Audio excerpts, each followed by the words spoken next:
Good evening, everyone. Welcome to Black Logic. So initially, on the first broadcast for this morning, we were talking about Elon Musk and a weight loss drug that's similar to Ozempic was Manjaro, and he's been using Manjaro supposedly, allegedly, and how he lost a lot of his weight. It states here that lean-looking Elon Musk reveals he's taken Manjaro for weight loss and festive Ozempic Santa post, basically saying he's the Ozempic Santa because he's been taking a weight loss drug that's similar to Ozempic. And earlier, I hinted the sentiment of what about the side effects? Because he is the richest man in the world taking something to lose weight, which again, I'm pretty sure a lot of people like he's busy all the time. He really doesn't have time to work out, but he has to eat. If you got time to eat, you got time to work out. 15, 20 minutes a day. And again, it goes back to that discipline thing that I was stating. But nonetheless, you can do what you want with your own body, but you have to be cautious, right? Because again, you're doing it to look better, to feel better, to be healthier, essentially. But a lot of these miracle pills to make you lose weight have a lot of side effects. So that is what I essentially want to go over with you guys very quickly. I looked up the side effects, and it states there here that Manjaro tends to cause more serious stomach problems. And myself, I know a couple of people who are on it, and they are now off of it because a lot of the side effects that they have with Ozempic. But they say that with Manjaro, what Elon Musk took, tends to cause more serious stomach problems. Here's another list of side effects that occur differently with different people. Severe allergenic reactions, thyroid tumors, inflammation of the pancreas, low blood sugar, kidney damage, severe stomach problems, vision changes, gallbladder problems. So again, when you're taking these miracle drugs to lose weight very quickly so you can look good, feel good, potentially be more healthier if you eat healthy, because that's one of the notes that they gave out. Yeah, you can take these drugs, but you should do what? Eat healthy. You should definitely eat healthy. So again, I wanted to point that out because we covered that early this morning in the morning broadcast. So again, be cautious what you're putting inside your body because you want to, I don't want to say cheat or do a shortcut, but again, it really, to me, if you don't have a medical ailment or issue that prevents you from losing weight, then it really boils down to discipline and then the basic of move more, eat less, portion controls. You know the rest. You know the rest. Now, in a historic move, President Joe Biden has commuted the sentences of 37 federal death row inmates. You guys already know this information, but I wanted to go back over to point something out very clearly. Sparing their lives just before leaving office, the decision has sparked significant controversy with critics, arguing it undermines the judicial system and contradicts Biden's previous stance on the death penalty. Notably, 3 inmates, Robert Bowers, Dylan Roof, and Azori Tanazdi, were excluded from the commutation. That's because their crimes, one, did mass shooting on a black church. Another one did mass shooting on a Jewish synagogue. I forgot what the third gentleman has done, but nonetheless, they'll still be on death row. I wonder if the president of the United States, because again, he's protecting illegal immigrants, Gavin Newsom is protecting illegal immigrants, Mayor Brandon Johnson is protecting illegal immigrants. Can Biden somehow pardon illegal immigrants? Do you have to be a citizen of the United States of America to be pardoned? Like now, none of these people have diplomatic immunity because they're in the country illegally. But I always wonder, because they're on U.S. land, can the president pardon them of their crimes? And then simultaneously, while he's pardoning them, have them to fill out green card paperwork so they can essentially be naturalized and or a resident. Have you guys ever thought about that? Because here's the thing, what they do in Congress and the Senate, they just sit down and figure out how they can maneuver around the Constitution. So Biden has already done some very sketchy things here in the past 60 days, and we're still less than a month away from Donald Trump being the 47th president. So again, I just think about ways how they can use the limited power he's, essentially has without the approval of Congress to do some of the things he's doing, like commuting people death sentences without justification. I'm not going to even get on his son thing, but there's been so many things that Joe Biden has done, and some people believe that is a misuse of his, presidentship. But again, that is for the public to weigh in on that. I have my own personal opinions about it. The U.S. stock index futures have declined in late trading following the Christmas holiday. Major tech stocks like Nvidia and Alphabet experienced pre-market drops, contributing to the overall market downturn.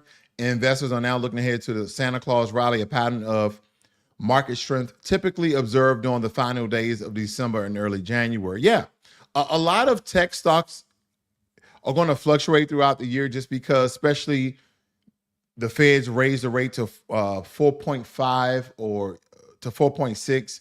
They raised it 0.1%. Nonetheless, we're still in a very inflammatory time when it comes to our economy. So inflation has not dropped significantly enough for consumers, the American citizens, to have the confidence that they're getting the best deal for their dollar. So that's going to have a lot of people to restrain to go buy certain things. Because a lot of people like, I miss Black Friday. I'm going to do Cyber Monday. I miss Cyber Monday. I'm going to kind of wait till they have these Christmas clearance sales. Because a lot of you, right, if you have people who are patiently waiting, essentially, you say, hey, you'll get your gift after Christmas. Because a lot of you go to a lot of the outlet malls, you go to online certain stores, they have an overabundance of inventory. So they start to slash prices 30, 40% so they can get out all the old product and bring in the new product. So that's why a lot of people are using that strategy as well. Like, hey, you're just gonna have to get you'll get it before New Year's, or you get it on the 1st. You'll get it that Friday. I believe the 2nd is a Thursday. I'll give it to you on that Friday, which is the 3rd. And that's what a lot of people may be doing. But yeah, the economy hasn't recovered yet. The economy has not recovered. Temu, an e-commerce platform launched in 2022, has quickly become a dominant player in the U.S. market, surpassing apps like Amazon in popularity. Owned by Chinese giant PDD. Temu is projected to achieve over $50 billion in sales this year, tripling its 2023 revenues. However, the company faces challenges, including U.S. regulatory scrutiny over tariff exemptions and concerns about data scrutiny. And a big part of this is that a lot of people who lack confidence in Chinese companies, whether it be Alibaba Express, and all these others, Temu is somehow gained the American trust because you had people like T-Pain, Costco show off things that they bought off of Temu, making videos off of Temu. So it became very popular. And guess what? Some of the products that I saw on Temu, some of the products that I saw other people who bought from Temu had, they looked like quality products. Some of it was cheap, some of it was quality. But when you're comparing the amount of money that you'll pay on Temu versus Amazon, it's a no-brainer.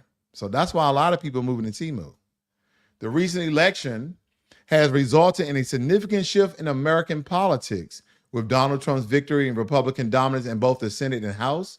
For the first time since 1928, more voters identify as Republicans than Democrats, indicating a potential long-term realignment in favor of the GOP. This change reflects evolving voter sentiments and the impact of recent political dynamics. Why is this? For quite some time, we all know the same. Black people have been voting for the Democratic Party ever since Martin Luther King signed the Civil Rights Act in front of, Lyndon B. Johnson signed the Civil Rights Act, but Martin Luther King was there. That Martin Luther King and his entourage put pressure on the administration to sign the Civil Rights Act. And since then, we have been voting Democrat. But prior to that, we have been Republicans.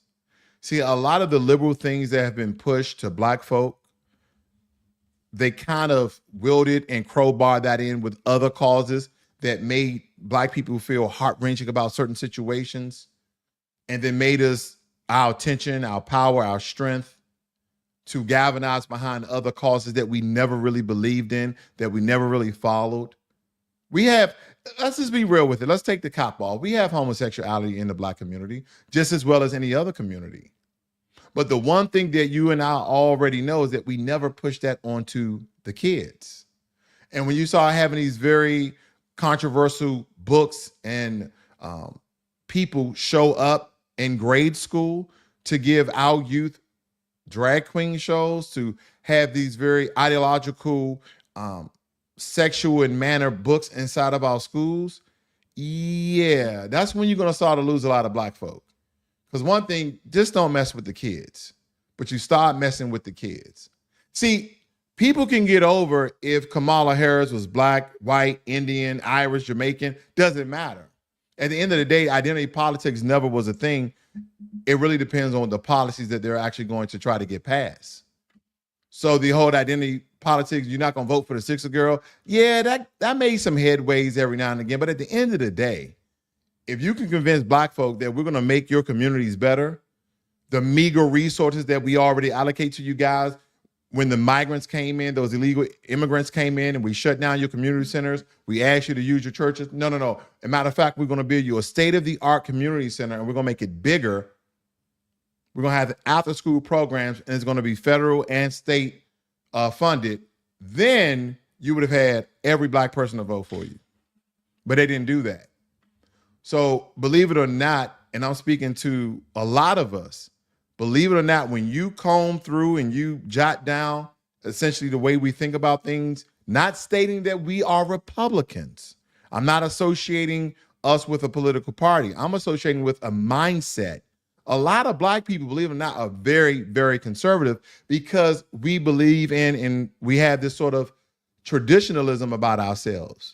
We can recall things from 2 and 3, 4 generations that has been passed down.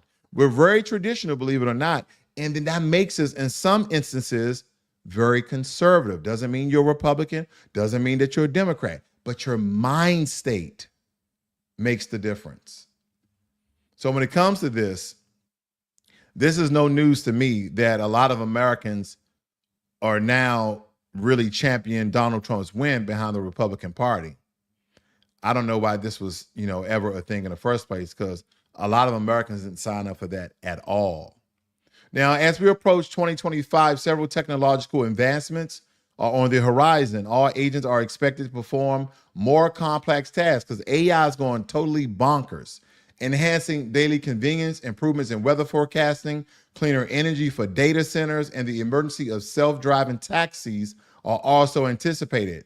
However, the electric vehicle market may face challenges due to potential policy changes.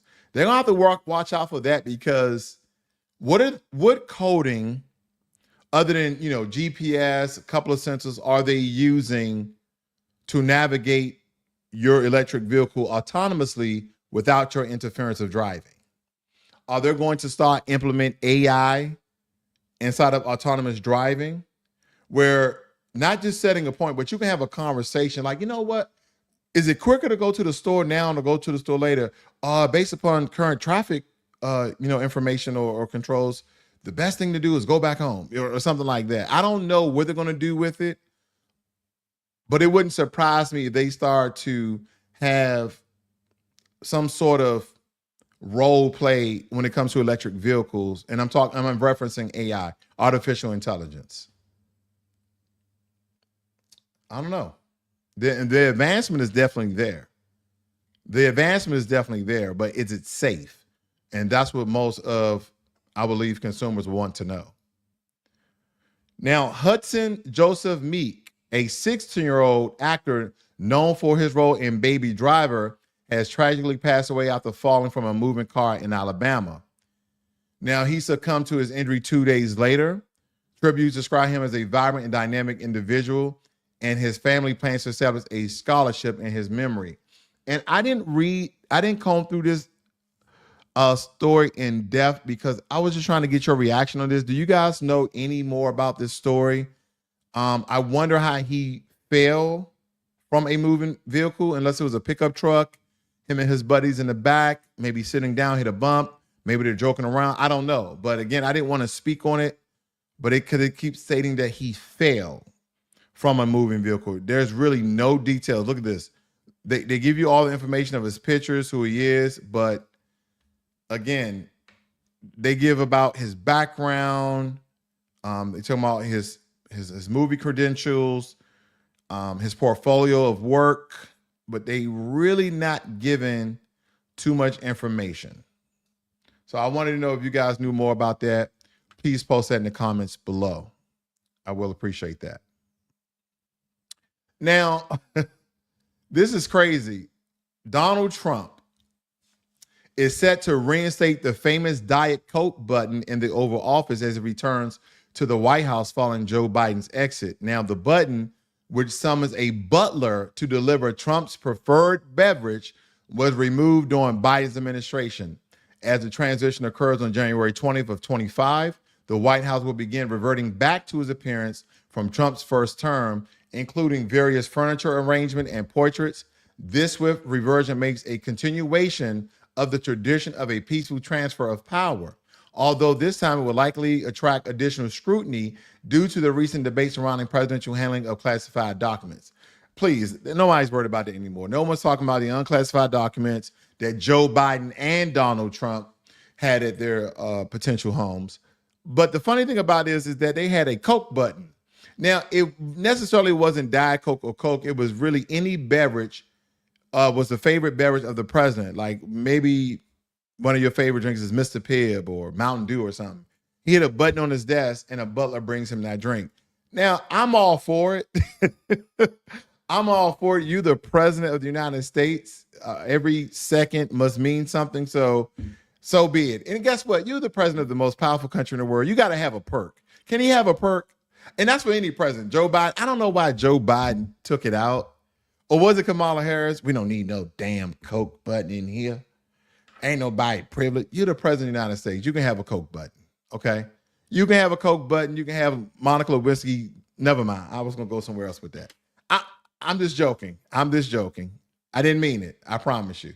I didn't mean to say Bill Gates and Monocle whiskey and Coke button all in the same sentence in the Oval Office. I didn't mean none of that. So this, again. Now, you guys remember Matt Gaetz. The House Ethics Committee investigation uncovered significant financial transactions, including $90,000 to multiple women, which were reportedly linked to sexual activities and drug use. Witnesses testified that Gaetz had sex with the underage girl and received considerable payments in cash during these encounters. The report details that those who testified described the sexual encounters as consensual, but raised concerns about the influence of drug use on their consent. Interesting. Now, you guys know about this story, but I want to bring it back because this is a little more information came out about it. But you guys want to hear that one more time? They stated that the report details that those who testify described the sexual encounters as consensual, meaning, yeah, we agreed to have this relationship for said amount of money, but raised concerns about the influence of drug use on their consent. Is that almost implicating alleged rape? Alleged R word? Because they raised concerns about the influence of drug use on their consent. Meaning our consent came after we did said drug. And in some states and some countries, that's definitely considered the R word. Now, the revelations in the Ethics Committee reported have stirred significant political ramification, and Gaetz have been considered by President-elect Donald Trump for the position of attorney, but we know he withdrew from his consideration amid these mounting allegations. And since withdrawing the nomination, Gaetz has expressed intentions to continue politically engaged efforts despite the controversy surrounding him. No, he hasn't. Matt Gaetz has nowhere to be found. He's trying to wait for this to cool off. And again, don't be surprised if President Donald Trump pardoned Matt Gaetz. Because you cannot do preemptive pardons. But what I've learned of how Nixon got pardoned, you can do preemptive pardons of behavior, but because you can't do a preemptive pardon of a potential charge, but you can do a preemptive or you can do a pardon of controversial alleged behavior. And that's how they got around the whole pardon thing. So again, Matt Gaetz may be sitting behind a bush somewhere just waiting for Donald Trump to be inaugurated, gets pardoned for his behavior, and then becomes the Attorney General. Again, I know I have to let you guys know when I speculate, and I am speculating here. But again, why haven't you seen Matt Gaetz? Why did he step down from his political position? Why did he withdraw from being the Attorney General, and now you don't see him anymore? I don't know. Again, I just think he's waiting for everything to cool down and he possibly get a pardon from Donald Trump. I see Jermaine Anderson in the room, DSB. Thank you all for joining me here this evening. Thank you guys for all the support. I see DSB gifted 5 Black Logic memberships. I appreciate that. Again, if you're new to Black Logic, please hit the subscribe button. And I think I'm going to start mixing up just a little bit here, guys. I don't know how often I'll go live, but I think on Fridays, I think I'm going to do maybe a longer piece, more so than 30 minutes I've been usually 30 to 15 minutes I've been doing, but we'll see. But again, thank you guys for joining me. I hope you guys had a great and wonderful Christmas or Hanukkah or Kwanzaa or whatever you celebrate or whatever you don't celebrate. I just hope that everything is going good for you guys. This is Black Logic.